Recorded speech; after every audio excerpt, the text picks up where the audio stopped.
Here is a classic interview question.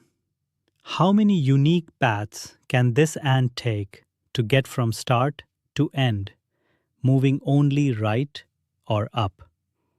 You could try counting them one by one. Maybe go zigzag or hug the outside edge. But looking at this grid, you'll literally be counting for hours.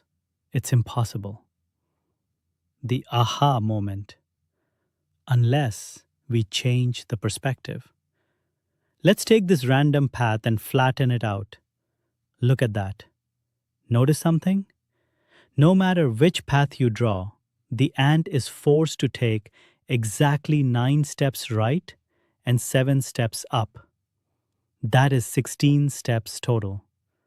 So we don't need to trace lines.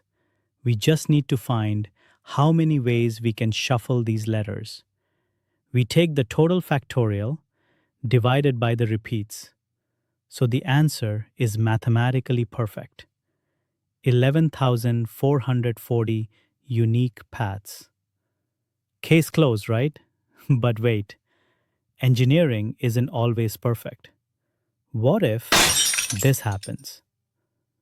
One broken connection, one missing bridge. That changes everything. It's not 11,440 anymore. A huge number of paths just disappeared into the void. So you tell me, exactly how many are left?